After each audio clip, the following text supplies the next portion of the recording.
For those of you who don't know me, my name is Steve Schwartz. I run the LSAT blog, and I also host the LSAT Unplugged YouTube channel and podcast. And tonight I'm joined by Christine Carr of Accepted, formerly of Boston University School of Law. Christine, do you want to introduce yourself?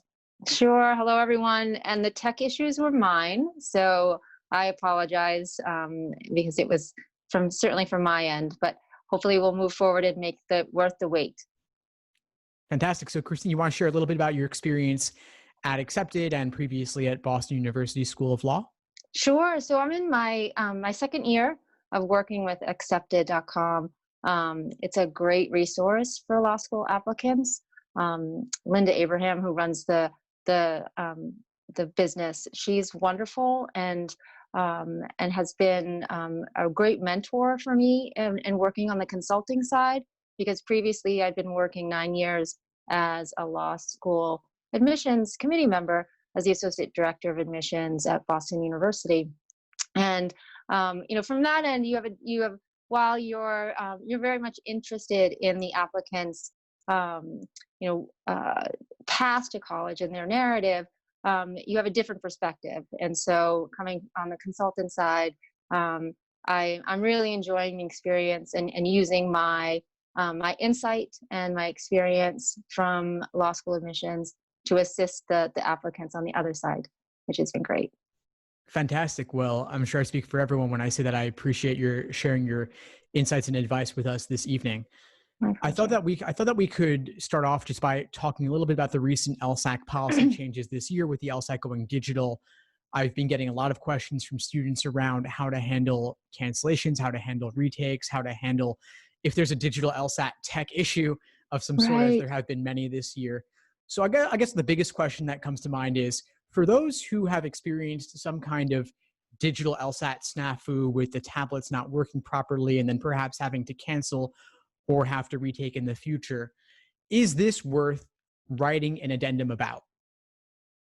Yeah, I mean, it's essentially in issues like that, you should be asking the LSAC to write a memo on your behalf when the issue is something that's the administration of the test that forces a retake or it causes complications. I look at it as being similar to when we would get notifications from both applicants and the LSAC when there was construction at a test site and that interfered, or we would get notification from the LSAC that a lot of the paper tests had been lost in the mail or lost in transit, and so a whole faction of test takers had to retake because essentially their tests went missing. So there's going to be glitches on both ends. I think it's a move in the right direction. I think that the LSAC has been very deliberate in making the change. The LSAC is a slow-moving machine, and it would seem that they've been behind the times as far as making this move to digital when it seems all other entrance exams are digital. So I think that they've been very deliberate in making sure that all issues are taken care of and all things have been troubleshot, essentially. So your question, my long-winded answer to your question as far as writing an addendum, I think it's worth sending a note to an admissions office saying that there was trouble taking the test, and here it is, and it's generally backed up by the LSAC. So I think it's fine to do that. Okay, good. That's good to hear. Now, when you said about LSAC writing a memo, is this something that would appear on the score report, or would it be submitted to law schools separately? It would be submitted. Yeah, it's submitted separately. So the LSCC puts into an applicant's file notification. Basically, it's generally done on the applicant's behalf when the applicant asks for the LSAC to do so, or we get notification via email from the LSAC saying, at test center such and such, there was an issue and this was the issue, and test takers were given the option to retake, or there'll be a delay in the scoring. So we would get notifications like that all the time. And so I think that it's always good for an applicant to be proactive and reach out to the LSAC to ask for that, but then also do the notification on their own as well. That's a good idea. So addendum on the applicants and Yeah, also a memo from LSAC just to ensure that all bases are fully covered. exactly. You want to make sure that everything is covered. But that being said, if the applicant has a lower than desired score, Mhm. I suppose at that point, the only option is then to retake or be satisfied with a less than ideal score. Yeah, I mean, and that's where, given those instances where, perhaps you had to do a cancellation, or perhaps your test was affected by a glitch on the digital LSAT, that you are, um,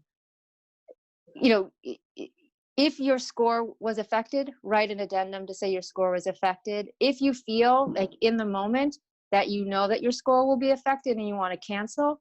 Cancellations are not as big an issue as people believe them to be. I think that, um, you know, life happens, things happen, and you don't want to be judged on just one day of a test. And so to cancel a test is fine as long as you retake when you are better able to get a stronger score.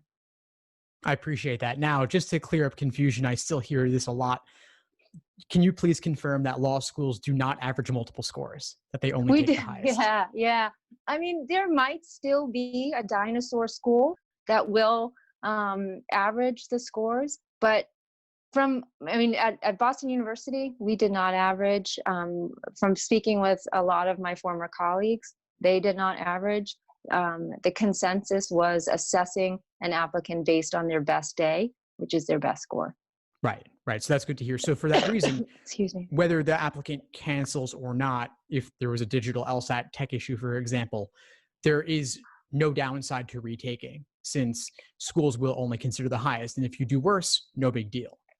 Right, exactly. I mean, to say quote unquote no big deal, I never want to say that when thinking about the application. I think all aspects of the application are a big deal, but it's not going to really affect your the assessment. And I say that on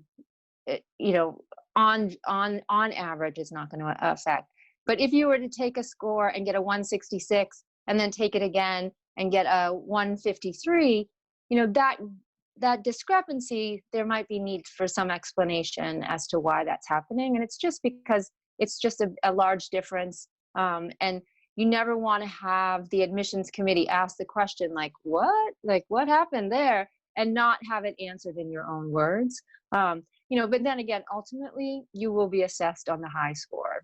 Right. And a score drop of that significance, I mean, that would say to me that something went terribly wrong. Exactly. Right. And that's what I mean. Is so, the admissions committee, appreciates having questions answered. And so, they're exactly what you said, like there's something that happened. Please tell us what that is. And so that we can understand. And then the admissions committee is like, okay, I get it. Yeah. And so, we'll take the 166. Yeah. Normally what I see from applicants is barring some extreme circumstance, what happens is maybe their true aptitude is a 160. And then if they retake without any additional prep other than staying fresh, they might drop a few points or increase a few points within that margin of error or score band. Right. But it's a little bit of the luck of the draw in that case. But if they went up 3 points, obviously a 163 is better than a 160, significantly so. Right. 3 points might not seem like a lot to the average person on the street, but given law school admission indices and such, 3 points could make a difference between a yes or a no, or between getting more scholarship money.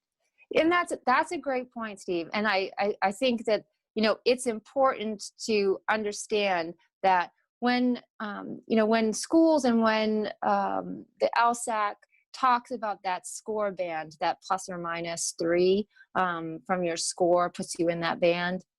That's based on statistics, that's statistical significance, that and all of that. But in real world applications, exactly what you're saying, those extra points open doors for both admissions and then ultimately scholarship dollars. And so, with a little bit of work, and oftentimes it's just having that one extra level of comfort while you're taking the test. So taking it another time, there's an opportunity to increase your score. And as we say, open doors for both admissions and for scholarship.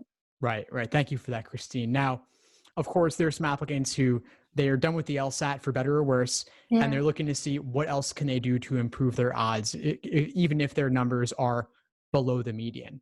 So Right. I'm wondering, out of all the different pieces of the application, the personal statement, the letter of rec, the resume, what do you think is the standout piece, if there is one? Yeah, I mean, um, I guess, in looking at it, when admissions committees are assessing an applicant, they're looking at both the quantifiable measures and what I call the qualifiable measures.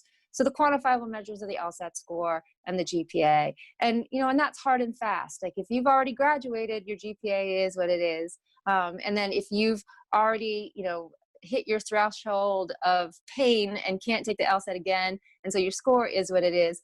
Those measures are set. So, but the qualifiable measures, that's where you're explaining your narrative. That's where you're introducing yourself to admissions committees, and basically saying, this is why I want to go to law school. This is maybe why I want to go to your law school specifically, and these are all the characteristics that I'm going to be bringing into the classroom. Because when admissions committees are enrolling classes, they're essentially enrolling communities, and so that class is going to be a class that travels the next 3 years together, and we'll be learning from each other and networking with each other and developing bonds, and basically kind of like getting in the trenches and going into war and becoming the next class of law professionals. And so what law schools are looking to do is enroll students that will be successful, or given all of the measures, they can project success, to some statistical significance. But then looking at the other pieces, they're looking at the people. They're looking at who they are interested in coming into the community. And so when I was at BU, what I would always look for is, at BU, there were just so many opportunities for the law students to take advantage of, both offered from the law school itself in those opportunities, but also being in the city of Boston and the opportunities there.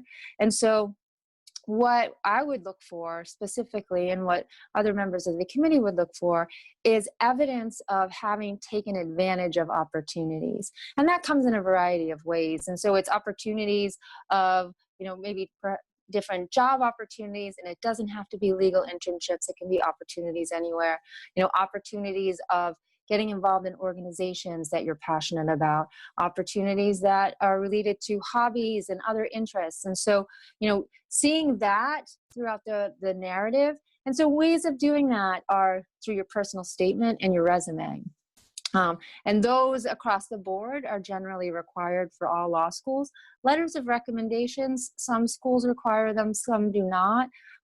So that's, those are more additional measures that you can bring in and others' perspectives of you. But your personal statement and your resume, those really need to be, your best representation of yourself, so that you are, in a very one-dimensional process, giving a three-dimensional picture of who you are and who you hope they will be enrolling and who they want to be enrolling. Right. So many nuggets to dive in there, Christine. I I know. appreciate Sorry. you're sharing that overview. No, it's great. It's great. I want to dive in specifically on one that relates to a question we got from the audience here. Jeffrey was asking about, basically, if you don't have a ton of work experience, maybe you Yeah. had one internship, how does that affect your chances? And then in terms of who to ask for a letter of recommendation if you don't have a ton of options in the real world. Yeah. I mean, for a lot of law schools, when they're asking for letters of recommendation, and this is helpful for those that don't have work experience or are coming directly from undergrad, is having the letter of recommendation from an academic, having a letter of recommendation from someone who knows you in the classroom. Because again, the admissions piece is steps. We're looking to set people up for success in the classroom. So all evidence that you can put together for that is helpful in making that assessment. But then to back up to Jeffrey's question about, not having a lot of work experience, that is okay. And, and then it's a matter of not talking necessarily about your work experience, but talking about how you spend your time and how you filled gaps, when you haven't been in school, what have you done otherwise? And so if that means that you have traveled or if you've been a lifeguard, or if you've worked a series of part-time positions to make money. I mean, that's, just because you don't have the quote unquote, perfect internship that you think is checking off a box, there is no secret formula. And so it's just a matter of putting all of the pieces together and giving the admissions committee a sense of who you are and what your interests are. And then why you want to go to law school. So if you have been, studying a specific,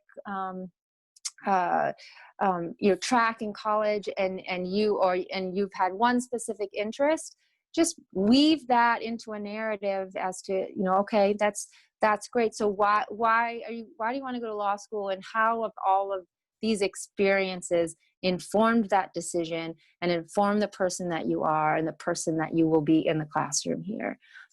So don't worry about having, specific internships or a specific major or anything like that. When I'm working with clients now at Accepted and they're asking about, I don't know what to write for my personal statement, or, I don't have all this work experience, I can ask a few pointed questions, like first and foremost, like in conversation, why do you want to go to law school? And I hear really great stories, and I'll be taking notes and I'll write that down and then say, okay, you just basically wrote your personal statement in this conversation. And so that's the type of thing that admissions committees are looking for, is that kind of like passion about why you want to go to law school, which you don't necessarily have to have an internship experience to convey. Great. So what I'm hearing is that it's really more about the passion and the compelling story than the specifics of who your recommender is. It's more about what they can share about you. Now, does the recommender, do they have to be a supervisor? That was one of the questions we got. Or could it be a coworker? It can be a colleague. It can just, it's someone that knows you well, and someone that can speak to your character and speak, to your ability to think critically, your ability to work as a team.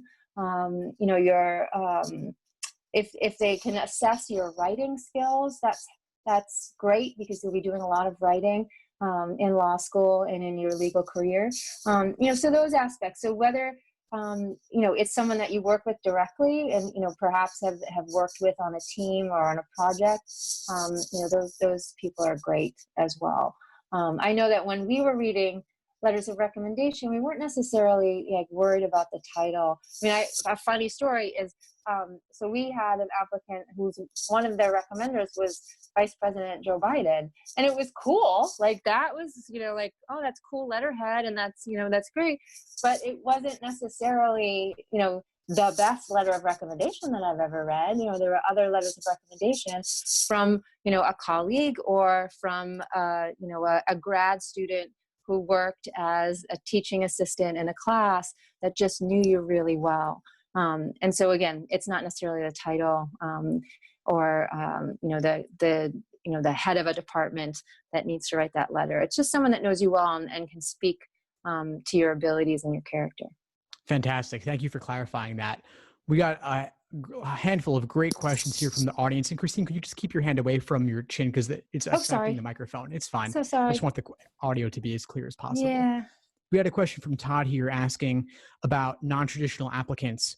Mm-hmm. Are those with multiple years of work experience out of college for a while, are they typically viewed more favorably? And regardless of whether they are or not, how can they differentiate themselves in their resumes and their personal statements? Yeah, well, I mean, just by the nature of, years of work experience, they're already differentiating themselves, right? But that said, so in all of the cycles that I worked, it was generally about a third of our students came directly from undergrad, and then 2/3 came with at least a year out, most with, 2 to 5 years out. So we had non-traditional students that were, up to the age of 40 that were enrolling into our full-time program. So, that it's, again, when we are looking and when admissions committees are assessing, they're assessing based on ability. They're assessing based on, projection of, can this person do the work? And so you just need to convey that in your application, that you're able and you are prepared and you are ready to go. And then having the years of work experience, that's going to bring some diversity to your application.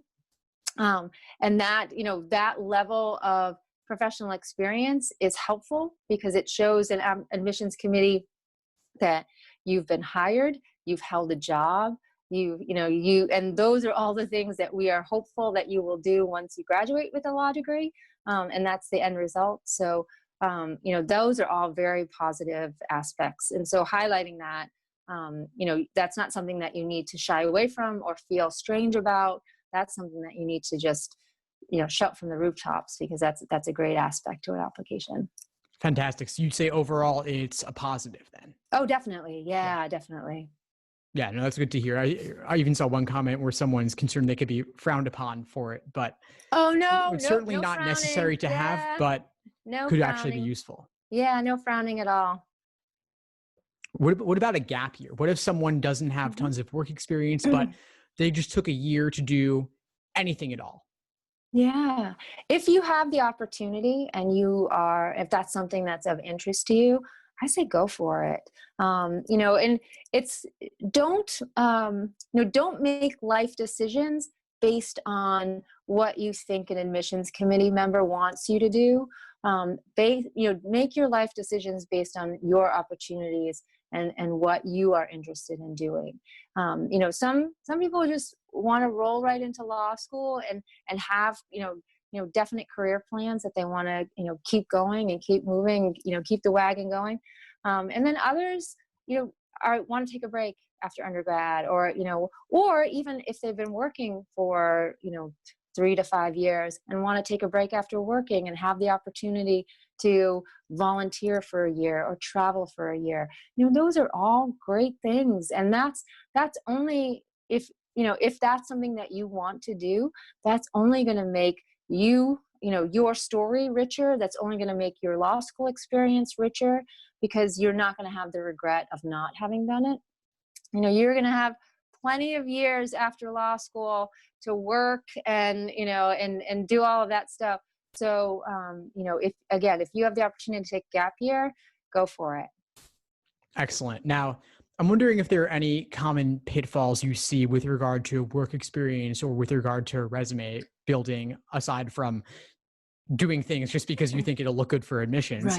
Right. One thing that comes to mind is I encounter a lot of applicants who value the LSAT so highly that they want to study for it full time for 3 to 6 months. Now, obviously, that doesn't look amazing on a resume, but the increase in one's LSAT score could potentially more than make up for it. At least someone could argue that. So I'm wondering if you would consider that a bad decision, and whether yes or no, if there are any common pitfalls you see. Yeah, I mean, again, it's not for me to say what someone's good or bad decision is. That said, you will have to explain that gap in your resume. So, for example, on the Boston University application, when they ask you to submit the resume, they ask you to explain any gaps in that resume, that are greater than, 1 or 2 months.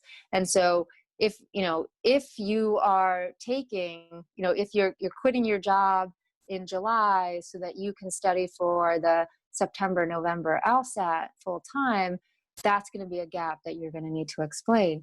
And, I agree with you that improving your LSAT score, again, as we said earlier, is certainly going to open doors, both admissions and scholarship dollar wise. But there has to be more to what you're doing in that time period than just studying full time for the LSAT.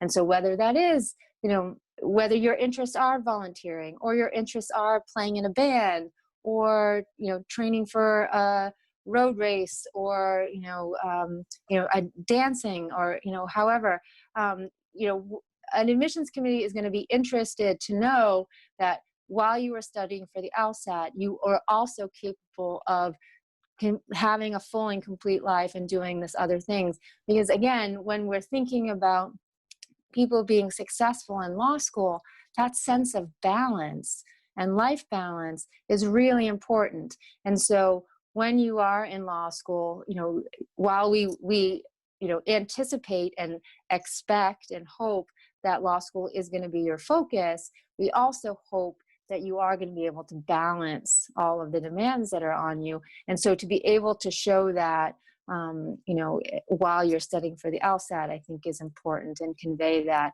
whether it's in your resume where, when you're writing your resume, if you have gaps like that, you need to explain them. And whether you explain it right on the resume or you explain it with an addendum, you need to do that. And so when I'm working with clients, and when I was at BU and talking with prospective applicants about, components, I would always say the resume, it's not a business resume. It's not like a one-page, bullet points. It's almost like a CV. It's almost, that curriculum vitae, where you're incorporating more information than you would normally give in a regular business resume. And that's helpful, again, to expand your narrative and to inform the admissions committee of who you are and who they're ultimately enrolling. That's a great point. Yeah, it's not a business resume. It's not a work resume. No. It's more like an academic resume. Exactly. But with more it's detail. a CV. Right, exactly.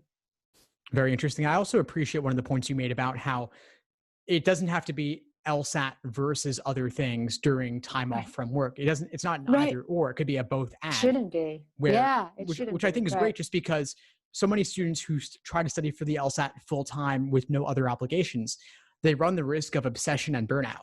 Exactly. Yeah. But if you can at least have a hobby. Right. It's not necessarily and that's the thing, is that so you're replacing your full-time job with studying for the LSAT. And so I would hope that when you have your full-time job and you're leaving your full-time job, you're a human being out and about in the world doing really great, cool, wonderful things. And so I'm hoping that you're doing that as well while you're studying for the LSAT. So convey that, that you are maintaining your other interests, and, that you like to cook. And so you're taking, a cooking class, or, cooking for friends. And so those are, while I'm saying it, and I'm saying it kind of frivolously, like that's still conveying your narrative and who you are, and what your interests are, and that you're bringing into the community. And that you're a well-rounded, likable person, not just a bubbling machine, bubbling in answers. Exactly. And you're going to be healthy and happy. Yeah. Absolutely. We got some more great questions here. I got one here from Emily asking about the pay of so let's say after you graduate from college, your pay might be low, it might be high, you might be unemployed or underemployed or making great money. Is your postgraduate employment or salary, is that associated in any way with law school admissions success or postgraduate employment, post-law school? No, not at all. That's not necessarily something that is on our radar, or that we're calculating. We do ask, or law schools may ask, and BU did ask, whether something is paid or unpaid, and that's more just, I guess maybe it has to do with more of like the motivation of why you're doing that job. And so if you're doing an unpaid internship, there's a level of, you're doing this purely for the pursuit of the experience and the knowledge. That's not to say that if you're paid, that's not also the case. But it puts some things into perspective. We would ask like paid, unpaid, and then the amount of hours a week, just so that we would know the obligation. And, and all of that said, we would have applicants that were, paralegals at white shoe law firms. And then we had applicants that, I mentioned earlier, that were lifeguards, and, and we had applicants who were flight attendants. And so, applicants are coming from all different walks of life and all different work experiences and just life experiences. And so there's no need to worry about you know, how you have, you know, what you have been doing, how it has like been deemed, the worth that's attached to it. You know, we are looking more at the worth it has been for you, and that's not necessarily a monetary number. Yeah, so that, you know, long-winded answer. That's not something that's on the radar of an admissions committee as to, oh, I wonder how much that person made at that job, and you know, and that doesn't seem like a very high-paying job. Um, yeah, so that's not a factor. That becomes more of a factor when applying for need-based aid, after you're admitted. You know, those are definitely, you know, those, that's the scenario where you want to kind of play up that you haven't made a lot of money and that you're going to be a poor grad student. But as far as, you know, opening the door, that's not going to be a barrier. Interesting. So yeah, so that could be relevant to the financial aid forms. Yes. But Yep. as for admissions, is not looking at applicants and seeing what they're projecting their earning potential post graduation based on what they've earned previously. No, absolutely not. That's not. Yeah, that's not a factor or an equation at all. Yeah. Which just seems reasonable to me, because I mean, the law school people are going to law school to increase their earning potential. Absolutely. If they have the law school degree, obviously, then their earning potential should at least increase accordingly. Right. You know, and that's where you know, the onus is then on the law school to increase your earning factor. That's not, that has nothing to do, you know, at that point, everybody should be coming in as far as, you know, on a level playing field at being zero, because you're all, you know, you're all going to be, seeking the same toolkit and the same knowledge base.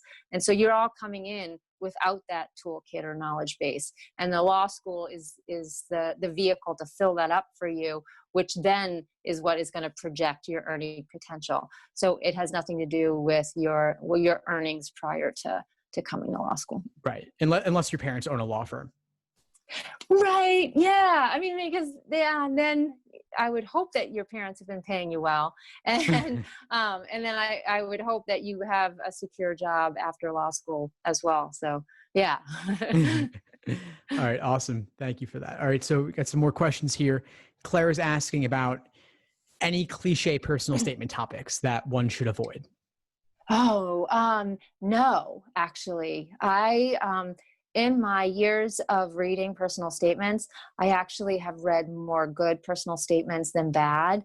And the bad ones are not cliche. The bad ones are just not proofread. And that is like, that like right from the get, that would just turn me off on an applicant when I feel badly, but not too badly, because if I'm going to hire a lawyer, I want to know that they're going to proofread every document that they're looking over. So there's no cliche topics. Essentially you want to be answering the question, why do you want to go to law school? And so, that's kind of the central theme for everybody's personal statement. But yeah, I mean, the only thing that would be bad about a personal statement is having a proofreading error that is, that's obvious, that, essentially I'm the first person that's reading your personal statement, after you've written it. So no worries about cliches or anything like that. So in a way, then the topic is balanced out by the degree to which it's well written. Like the writing ability, the writing style is just as important, if not more. It's more. Yeah. I mean, that's the thing, is that, when we're assessing a personal statement, first and foremost, we're looking at the clarity of the statement, how concisely the person, and this from the girl that's been long-winded all night, how concisely you're making your point. And so it's a matter of, is this person a strong writer? And then the subject matter is important, because again, it's your narrative and you're making the application three-dimensional. But again, it's none of that will be cliche. It's your way to showcase your writing ability, and then also give the committee a taste of who you are. Right. This actually reminds me of something related to the digital LSAT writing sample, where admission offices now will get to see, perfectly legible writing samples because they're typed, and there's no opportunity to edit those or get another set of eyes looking at those. So I'm wondering if you might have any advice for applicants who are about to embark on that, given that there's no one else looking over their shoulder on that. I know. Well, first of all, I had asked, a few years running, I asked representatives of the LSAC if they were ever going to let people type that writing sample. Because, I mean, seriously, there were times when I'm like, a serial killer wrote this. This is ridiculous. Um, but my advice is, one, take it seriously. Do not write a snarky letter to an admissions rep, because we are reading it. And while I always enjoy a good joke and a good sense of humor, that's not the place for it. Two, we're not assessing whether you're answering the question correctly or not. So there's no right or wrong way to answer it. But again, we're using it to assess how quickly you're able to think critically about a topic, how quickly you are then able to convey those thoughts, in writing, and putting a cohesive argument together, in a time constraint. So, all of that is difficult, and that's understandable. So just, take it seriously, give it your best effort, and then, now kind of shoot it off into cyberspace. So, but yeah, don't treat it as a joke. Don't sneak in little, I mean, we would get it all the time. Like, people would write, first paragraph would be answering the question. The second paragraph would be some like really weird, letter to us saying, I know you're not reading this, and, this is a waste of my time. And, we're reading it going like, no, this has now become a waste of my time. So just take it seriously. Okay, that's good to hear. And yeah, I agree with you. There is no right answer on this. Yeah. In fact, the two options are equally weighted. Right. It's more about Right. making a reasonable argument for one side, but reasonable means you're also acknowledging the weaknesses, not saying option A is the best option ever, and anyone who thinks option B is an idiot. Right. Exactly. Being able to convey your argument in a way that is responsible, professional, and uses critical thinking skills. Yeah. Right. Excellent. Let's see. So what else haven't we covered? What about the letters of rec? Is there anything more we could share about that? Yeah. So when you ask, first of all, look at each individual application to get a sense of what's required. Generally the maximum required, or allowable for applications is 4. So if you can have 4 quality letters of recommendation, that's great, but you don't need them. Mostly you're required to submit 1 or 2. So in that case, you want to ask the people that you are confident are going to be able to write you really strong letters of recommendation. And if you ask someone and they seem to hesitate, take that as your message that they don't have the time, they're not sure if they're able to do it, they might not, know you as well as you think that they do, and they're giving you the cue that I need to look elsewhere for the letter. And again, as we said before, there's no title requirements. There's no, I need to get the president of the college to write it, or I need to get the head of the department to write it, or some famous author, whatever. You just want someone, again, that can talk about you as a person, about how they know your character, how they know your ability to both, work individually, work as a team. If they can assess your writing, again, that's helpful. They can assess your critical thinking and your judgment. That's also helpful. Ask, your recommenders early so that you're giving them enough time to write you a thoughtful letter of recommendation. All of that is good. And then submit a resume. So if you're asking your recommender, to write you a letter, if your personal statement is done, send them an email with your personal statement and your resume, so they have an understanding of why you're pursuing this endeavor. And so they can, it's almost like they'll be able to bolster their argument for you with a little bit more facts as they're going through. Right. The more detail you can give them, the easier you're making their job. Exactly. And you're tailoring it to who you are too. I mean, you're, in that respect, you're controlling the narrative as best you can, because this is the one aspect of the application that you have the least control over, because you're essentially putting in the hands of someone else. So the more information that you can give them, the more advance notice that you can give them, is all helpful for getting the best result. Right. What about those cases that are less rare than I might have thought, where the recommender actually gives the applicant the ultimate control by saying, "You write it, I'll sign it." What do I you do? What do you know. do in that situation? I know. You know, I I plead the fifth. I mean, ultimately, an admissions committee is not going to know that. If that is your only option, you know, I think that you can maybe help a recommender.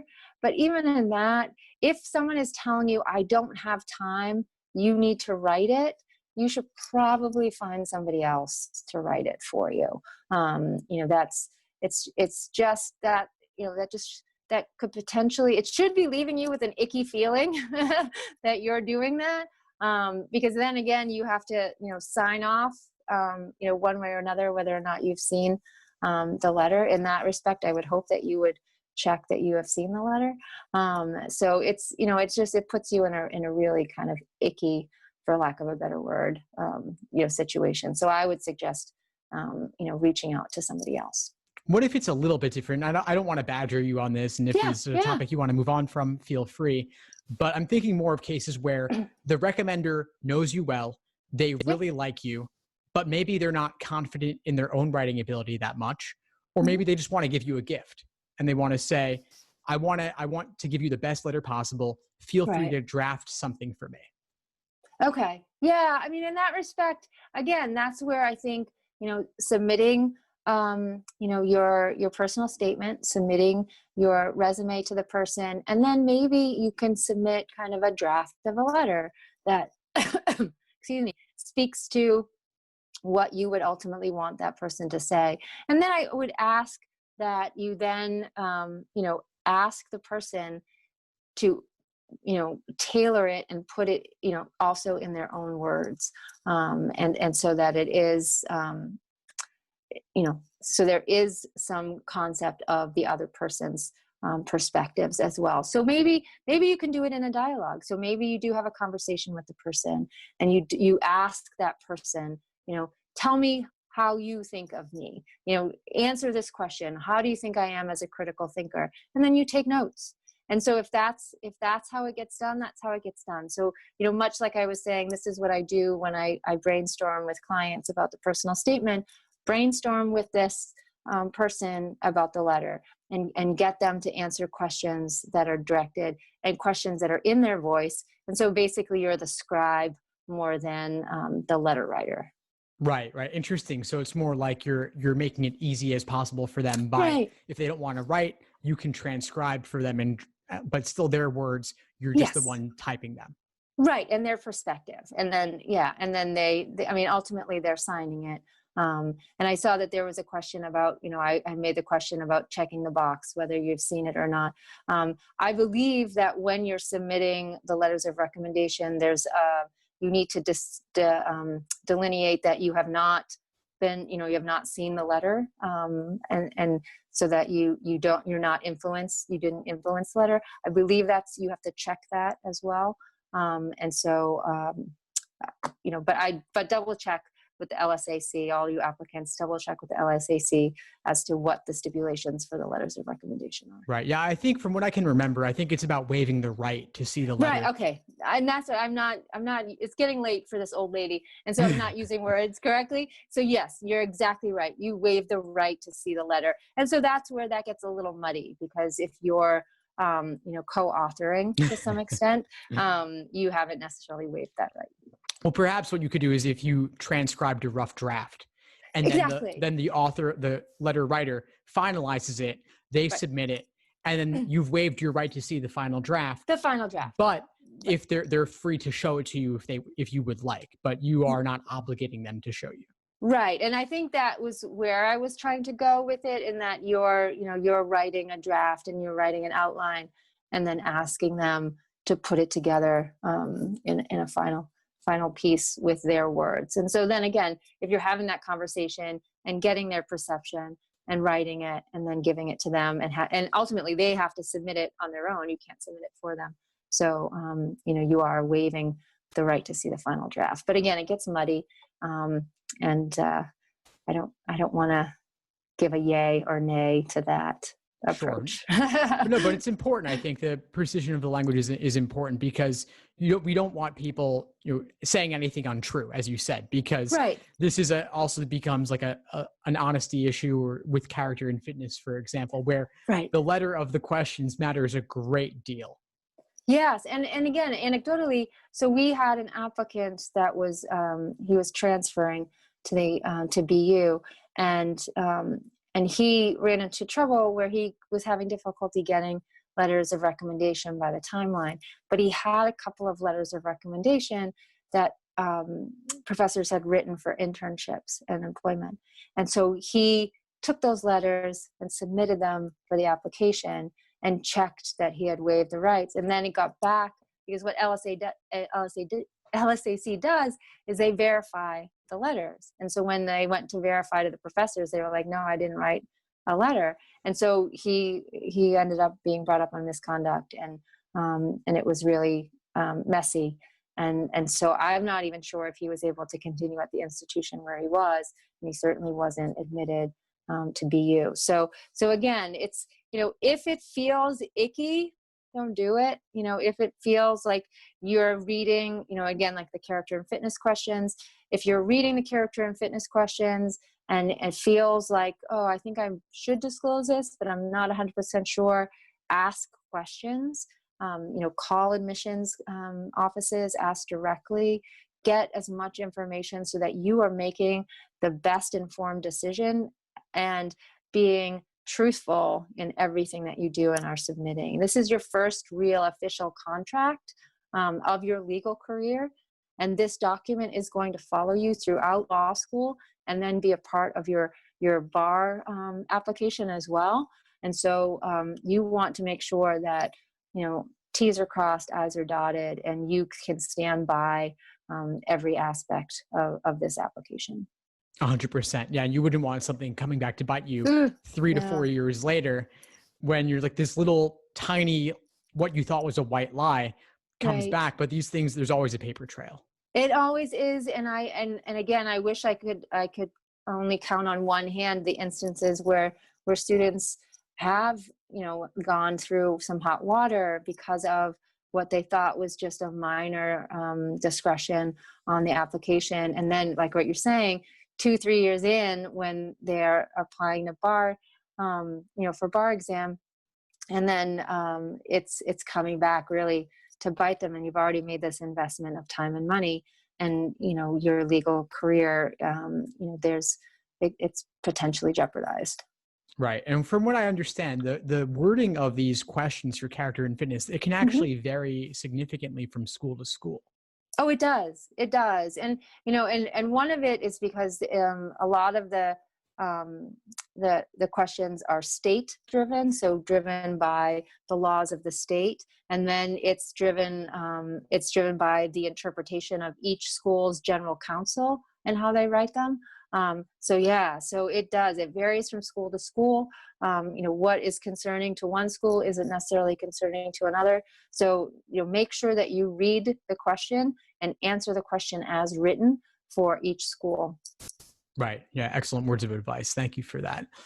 All right. So I want to be respectful of your time, Christine. You've shared so many great insights here. I think we've got one final question here that I want us to tackle, and then I'll ask you to share how best folks can reach you. So Janelle's asking, to what extent do you take into consideration where someone went for their undergrad? Does that affect their chances?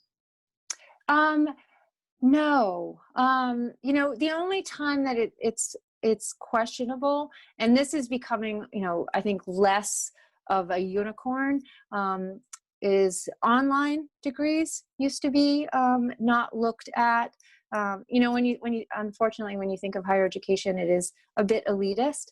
And so the ugly stepchild for a number of years was online education. Obviously that's been changing and evolving. And so I think that there's a little bit less of a stigma as it relates to that. And so that's why, the GPA is important. And the GPA shows how how you work in a classroom on a day-to-day basis. And so when there is a question as to perhaps the competitiveness of an institution, that's where the LSAT will come in and allow an admissions committee to do, a more comprehensive look as to predictor of success. And so, an applicant with a 3.8 from a large state institution versus an applicant with a 3.8 from a small private institution. In our mind, there was no difference in that student. And again, we're looking at all other components as to what opportunities those students took advantage of, how they spent their time outside of the classroom, what impact they made on their college campus, wherever that was, as a student, as a community member, all of those factors we took into account. So, we understood that, people make decisions based on what opportunities are available to them when they're 17, 18 years old. And that, there's a lot that goes into those decisions, as far as financial opportunities, what they've been exposed to and such. And so then it's a matter of what you've done with that opportunity.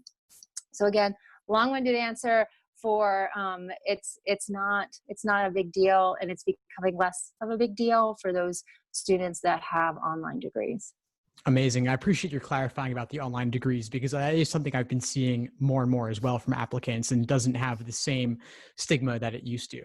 Yeah, no, it's not. I mean, when we were looking, 10 years ago, and we were looking at online degrees, we'd be like, oh, I don't know. And now it's certainly becoming more the norm, and especially for those applicants that are coming, with military experience. That's largely how they're achieving their degrees. So yes, we wouldn't want to eliminate populations based on that. Of course. And the other thing I want to emphasize as well is you said the LSAT score is that truly objective measure, constant across all schools. While GPAs and grade inflation can vary, the LSAT score is fixed. Good point. Yeah, absolutely. Well, Christine, I really appreciate your sharing your advice with everyone today. Do you want to share the best way for folks to get in touch with you? Sure. So I, again, as we talked about earlier, I'm a consultant for accepted.com, and we offer free consultations. And so I get to answer some questions for law school applicants. And so you don't have to buy any, big packages up front. But I'm happy to answer questions and kind of point you in the right direction as far as services go. And so I'm available at christine.carr@accepted.com. And that's CHRISTINE.CARR@accepted.com. But if you just Google Christine, accepted.com, you'll find me. Perfect. Thanks, Christine. I'm typing that email in the chat here so folks can get in touch with you. Great. Well, thank you again for taking the time. I definitely encourage folks to reach out to you for that consultation. I'm sure it would be enormously useful for them. My pleasure. Thanks for having me. Thanks for tuning into the show. Please subscribe if you haven't done so already to be notified of new episodes as I release them. And feel free to reach out if you need anything at all as you move forward with your prep. I'm happy to help however I can. In the meantime, I wish you all the best and take care.